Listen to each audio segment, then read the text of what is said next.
We'll be joined now by Julian Rademeyer from the Global Initiative Against Transnational Crime. Julian, good afternoon to you. I mean, to pull off an operation like this, you're working on information from another country, you've got to keep your operation entirely secret, and you've got to make sure that no one actually dies in the operation. All of that's quite complicated, isn't it?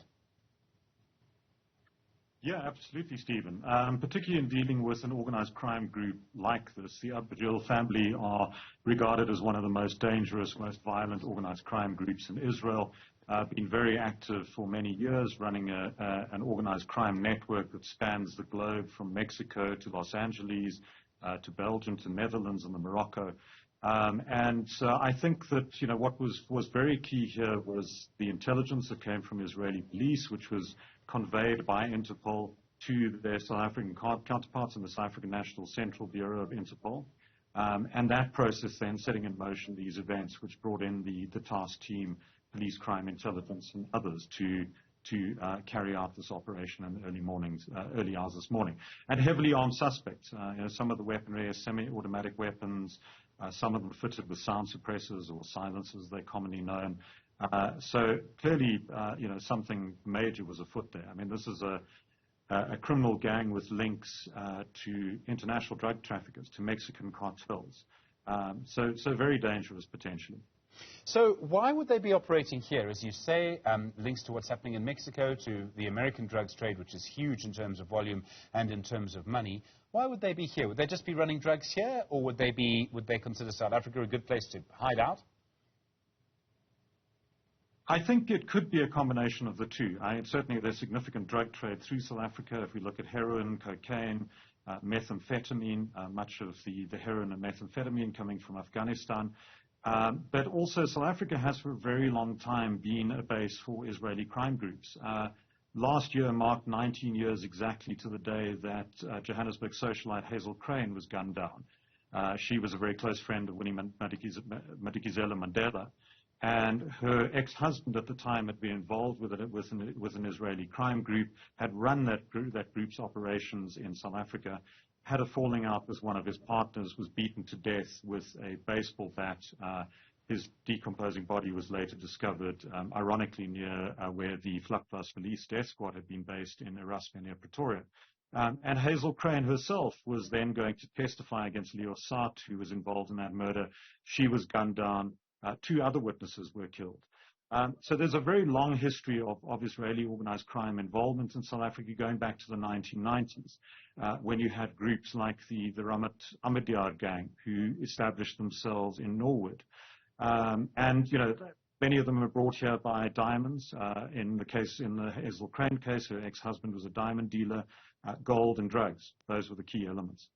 How difficult are these gangs to break up? I mean, sure, we have these arrests. I think it was 19 guns, 2 AK-47s. Clearly stuff going on here. But, I mean, this isn't the sum totality of the gang in South Africa, surely.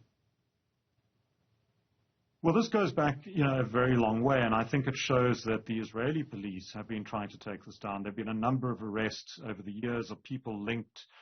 In this case, what this stemmed from was a bloody feud between the Abajil gang and a rival gangster, Ziv Rosenstein, and attempts to kill Rosenstein. And the person arrested today in Bryanston, who's been identified by Israeli media as Yaniv Ben Simon, was alleged to be the person who'd actually pulled the trigger on not one, but two bomb blasts that tried to kill Rosenstein. One of those bomb blasts killed 3 people, wounded around 30. And this was at a time when Israel was facing a number of suicide bombings. I think in that particular year, there were 170 suicide bombings. So these bombings were initially thought to have been terrorist blasts. They turned out to be linked to organized crime. And this very charismatic leader of the Abajil gang, Yitzhak Abajil, who was sentenced to 3 life sentences and 15 years in prison earlier this year. A man from Moroccan origin who'd grown up in a poverty-stricken suburb of Tel Aviv, and who became this larger-than-life transnational organized crime kingpin, beginning at a very young age by hiding guns and hand grenades at the age of 5 or 6, and then growing up through a life of crime. As he described it, his whole life was a bubble of crime. So a syndicate whose tentacles span the globe. Julian, what's the best option for our authorities now? So these people have been arrested. We know at least one of them is Israeli. Presumably they possibly all are or have links to Israel. There's several options. We could try them for the offences that have been committed here. Clearly there's evidence. Just the possession of unlicensed firearms and guns like that could probably get you some time in jail, never mind all of the drugs and everything else on the property.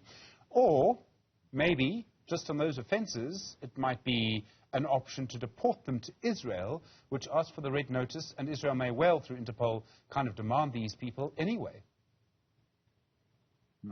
I'm pretty certain to bet that Israel will begin extradition proceedings.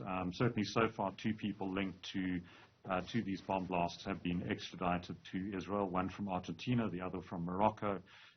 So they're systematically trying to hunt down these suspects. Whether the South Africans decide, it'll be interesting to see. We know that in severe cases, the Radovan Krejcir case, the Czech gangster, there certainly he was convicted of crimes committed in South Africa and is currently serving a sentence in South Africa and will likely be deported once he's completed that sentence back to the Czech Republic, where he could be prosecuted there. But I think there'll be significant pressure from the Israeli authorities for these men to be handed over.